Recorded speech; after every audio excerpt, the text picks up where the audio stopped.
हमारी पृथ्वी पे क्लाइमेट होने के कारण हम जिंदा है। साइंटिस्ट कहते हैं कि लाखों साल पहले मंगल ग्रह पे भी क्लाइमेट था, लेकिन धीरे धीरे सब कुछ खत्म हो गया और आज मंगल सिर्फ चट्टानी ग्रह बन गया है। क्लाइमेट है इसलिए हम आपस में बात करते हैं। इसके कुछ उदाहरण मैं आपको दूंगा। चांद पर बहुत सारे मिशन भेजे गए थे, उन्हीं में से एक अपोलो 11। जब अपोलो 11 के एस्ट्रोनॉट चांद पर गए थे तब उन्होंने वहां पर संगीत सुनने का दावा किया था। उन्हें दूर से कोई संगीत सुनने को मिल रहा था। इसका रिकॉर्डिंग भी नासा के पास है। लेकिन ये कैसे संभव हो सकता है? क्योंकि कोई आवाज़ सुनने के लिए एयर मीडियम होना जरूरी है और चांद पर हवा नहीं है। हवा नहीं मतलब कोई मीडियम नहीं, तो साउंड कहाँ से ट्रैवल करेगा? उनको ये संगीत कैसे सुनाई दिया, ये भी एक रहस्य बन के रह गया। आप मेरा वीडियो देख रहे हो, वीडियो के साथ मेरी आवाज़ भी आपको सुनाई देती है क्योंकि एयर मीडियम की वजह से। एस्ट्रोनॉट स्पेस में एक दूसरे से कम्युनिकेशन करने के लिए सिग्नल या माइक्रोफोन का इस्तेमाल करते हैं। अपोलो 11 यान के एस्ट्रोनॉट कह रहे थे उन्हें जो संगीत सुनाई दे रहा था वो शायद दूर से आ रहा था। तो आप इस बात पे क्या कहना चाहते हो, एक कमेंट करके बताना। इसी से रिलेटेड एक और उदाहरण देता हूँ। बारिश के मौसम में बादल एक दूसरे से टकराते हैं और हमें उसकी आवाज़ कुछ सेकंड बाद सुनाई देती है। पहले बिजली लाइट दिखाई देगी क्योंकि लाइट का स्पीड साउंड स्पीड से ज़्यादा होता है। हमें आवाज़ सुनने को मिली, इसका मतलब मीडियम है। थोड़ी देर के लिए इमेजिन कीजिए, अंतरिक्ष में साउंड ट्रैवल करने के लिए मीडियम है। इसका मतलब चांद पे जो संगीत सुनाई दिया वो मीडियम की वजह से। इस फोटो में आप देख सकते हो दो प्लैनेट आपस में टकरा गए, वहाँ पे मीडियम है। इसका मतलब इनके टकराने की आवाज़ पृथ्वी तक आ जाएगी। पृथ्वी तक आवाज़ आएगी, इसका मतलब हम उसे सुन सकते हैं। लेकिन साउंड की पावर इतनी भयानक होगी कि हमारे कानों के पर्दे फट जाएंगे, क्योंकि हम इंसान 20 से लेकर 20,000 हर्ट्ज इस रेंज की आवाज़ को सुन सकते हैं, इससे ज़्यादा नहीं। आउट ऑफ स्पेस में मीडियम है, इसका मतलब हम जिंदा नहीं रहेंगे। साइंटिस्ट कहते हैं कि जब कोई तारा मर जाता है तो वो ज़ॉम्बी तारा बन जाता है। ज़ॉम्बी तारा मतलब उसकी सारी एनर्जी खत्म हो जाती है और आखिरी में सिर्फ लाल बौना तारा रह जाता है और किसी भी समय उसका विस्फोट हो सकता है, जिसे इंग्लिश में सुपरनोवा कहते हैं। सुपरनोवा होने के बाद उसकी रोशनी कुछ लाइट ईयर तक चली जाती है। लेकिन हम इमेजिन कर रहे थे कि अंतरिक्ष में साउंड ट्रैवल करने के लिए मीडियम है। मीडियम है इसका मतलब सुपरनोवा से आवाज़ भी पैदा होगी और ये आवाज़ पृथ्वी तक आ जाएगी। यहाँ पृथ्वी पे लोगों को बादल टकराने की आवाज़ सही नहीं जाती, तो इस सुपरनोवा की आवाज़ कैसे सुनोगे?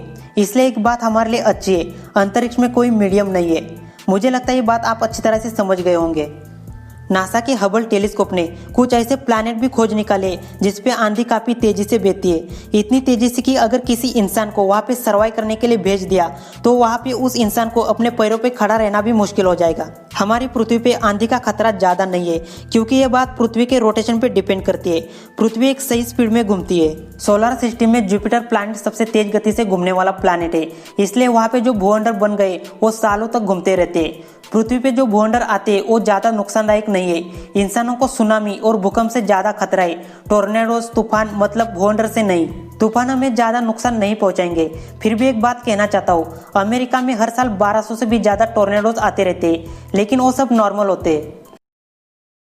आप इस इमेज में देख सकते हो, मालदीव एक छोटी सी कंट्री है। अगर समुद्र के पानी की लेवल 7 मीटर से भी बढ़ जाए तो ये कंट्री पानी में डूब जाएगी। और ये वाला आइसलैंड मालदीव की कैपिटल है और इस आइसलैंड पे खुली जगह देखने को ही नहीं मिलेगी। मतलब हर कोना पॉपुलेशन से भरा पड़ा है, खाली जमीन ही नहीं है।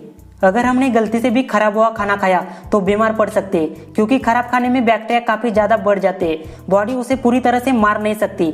लेकिन गिद्ध सड़ा हुआ मांस खाते हैं और सड़े हुए मांस में बैक्टीरिया काफी ज्यादा होते हैं, तो उनके शरीर के ऊपर इसका असर क्यों नहीं होता, जैसे हमारे बॉडी पे होता है। हमारे बॉडी में खाना पचाने के लिए एक एसिड होता है, उसी तरह गिद्ध के शरीर में भी होता है। इंसानी शरीर से 10 गुना पावरफुल होता है। जब भी गिद्ध कोई सड़ा हुआ मांस खाता है तो उसकी बॉडी में बैक्टीरिया काफी मात्रा में चले जाते हैं, लेकिन वो एसिड से नहीं बच पाते। चाइना टाउन और इंग्लिश टाउन, इंग्लैंड के लंदन में चाइना टाउन है, उसी तरह चाइना में भी इंग्लिश टाउन है। सिर्फ यहाँ पे इंग्लिश भाषा नहीं बोली जाती। लंदन के चाइना टाउन का इतिहास काफी अजीब है। 18वीं शताब्दी के अंत में हजारों चीनी यात्री यहाँ पे आए थे। कुछ जरूरी काम के लिए उन्हें यहाँ पे रुकना पड़ा। साल 1914 में यहाँ पर 20 से भी ज्यादा चीनी व्यवसाय शुरू हुए थे और ज्यादातर व्यवसाय चीनी लोगों के लिए माल पहुंचाने के लिए थे। लेकिन जब दूसरा विश्व युद्ध चल रहा था तब ये एरिया पूरी तरह से तबाह हो गया और बाहरी लोगों को यहाँ पर व्यवसाय करना काफी मुश्किल हो गया था। बाद में चीनी लोग चले गए, लेकिन चाइना टाउन वैसा ही रह गया। दुनिया में बहुत सारे आइसलैंड है। कुछ आइसलैंड तो इतने छोटे हैं कि मैप में भी दिखाई नहीं देंगे। सारे आइसलैंड नेचर ने बनाए होते, लेकिन मैनमेड आइसलैंड मैक्सिको में बनाए गए, जिसके समूह को चिनाम्पस कहा जाता है। किसी आइसलैंड को बनाना इतना आसान नहीं होता। जो नेचर ने बनाया वही सालों तक टिका रहता है। नेचर के आगे सब कुछ फेल होता है। चिनाम्पस समूह के आइसलैंड बनाने के लिए काफी दिमाग लगाया गया था। पानी में जहाँ पर पेड़ होता है वहाँ की मिट्टी कभी फिसलती नहीं, क्योंकि पेड़ की जड़ें मिट्टी को पकड़ कर रखती है। इस टेक्निक का इस्तेमाल इस द्वीप समूह पर किया गया, लेकिन यहाँ पर बड़े पेड़ नहीं लगाए गए, छोटे प्लांट का इस्तेमाल किया गया था। कीचड़ को एक जगह इकट्ठा करके रखने के लिए द्वीप के हर कोने पर छोटे प्लांट लगाए गए थे।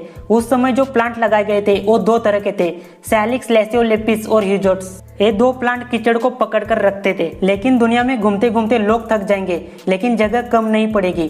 हर साल यहाँ पर लोग आइसलैंड को देखने के लिए आते रहते हैं। किनारे से आइसलैंड तक जाने के लिए कुछ बोट का इस्तेमाल किया जाता है, जिसे ट्राइजेनेरा बोट नाम से जाना जाता है। आप इस इमेज में देख सकते हो, कुछ विदेशी आइसलैंड को देखने के लिए बोट से जा रहे हैं। यहाँ के आइसलैंड पे खेती की जाती है। ट्राइजेनेरा बोट वहाँ की एक लोकल सर्विस है जो लोगों को आइसलैंड तक पहुँचाने का काम करती है।